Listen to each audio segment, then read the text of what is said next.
You know that feeling when someone is just chewing or breathing or tapping a pen, and you feel this sudden, almost violent spike of anger? A reaction that just feels totally out of proportion to what's happening? Well, it turns out you're not imagining it. Today, we're going to dive into the real science behind that feeling. All right, so first up, the sound of rage. We have to start with that intense, often overwhelming, personal experience of being triggered by sounds that seem to bother no one else. Let's just get right to it. If the sound of someone chewing doesn't just annoy you a little bit, but actually fills you with a genuine, white-hot rage, then you're in the right place. We're not talking about being picky or just irritable.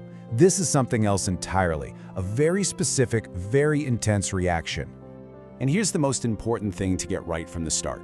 That feeling is not in your head.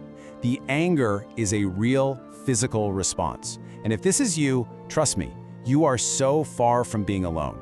Millions of people are going through the exact same thing. Okay, next section. This is not a flaw, it's science.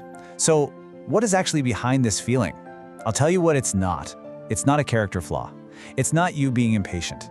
This is actually rooted deep in your neurology, in the way your brain is wired to process sound.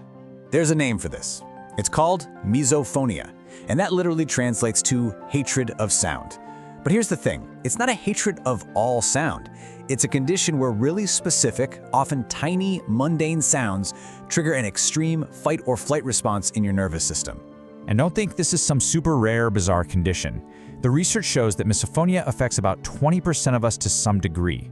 I mean, think about that for a second. That's 1 in every 5 people. And this is the part that I think is so crucial to understand. People with misophonia aren't just cranky. Their entire sensory system is literally running hotter than the average person's. You know, it's kind of like a smoke detector that's way too sensitive. It blares just as loudly for a piece of burnt toast as it would for a real fire. And yeah, there's actually data to back this up. Researchers have found that people with this sensitivity to chewing sounds have on average 33% higher sensory processing across all of their senses, not just hearing. Their brains are simply taking in more information, more intensely, all the time. So, section 3, your brain on alert. What is actually happening inside the brain when one of these trigger sounds hits? Let's, pop the hood and see how this unique wiring creates such a massive reaction. And this chart really breaks it down perfectly. See, in a less sensitive brain, a sound like chewing just goes through the normal hearing center, gets processed, and is basically dismissed as unimportant. But in a misophonic brain, that same sound completely bypasses the normal route and plugs directly into the fight or flight system. The brain immediately flags that sound as a legitimate threat. And that's what makes it so incredibly frustrating, right? Your logical, conscious mind knows, okay, that's just my friend eating chips. It's not a danger. But the automatic, primitive part of your brain has already slammed the panic button. You're literally in a battle between your rational self and your own automatic nervous system. And this internal battle, well, it has some serious real-world consequences. We call it the shadow side of the condition. You start avoiding social situations, like you can't even have dinner with your family. Quiet rooms, which should be peaceful, suddenly become these tense environments because every tiny sound is magnified.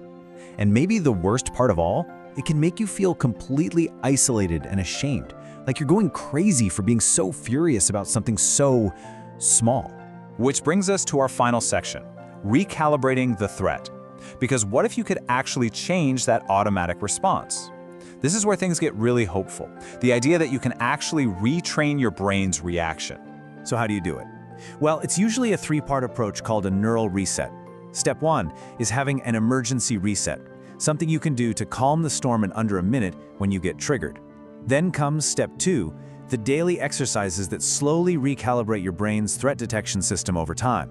And the final goal, step 3, is to completely reclaim control so your nervous system is no longer getting hijacked. And let's be clear, the goal here isn't to dull your senses. In fact, that heightened sensory processing can be a real strength. The real mission is to decouple the sound from the threat response. It's about keeping your unique brain wiring, but just stopping your nervous system from being hijacked by the sound of somebody eating a bag of chips. And that's the final thought I want to leave you with. This whole thing isn't about becoming less sensitive to the world around you. It's about gaining control over how your body reacts to it. So just imagine, what if you could turn down the threat volume on certain sounds without ever turning down the richness of your entire sensory experience? It's a pretty powerful idea to think about.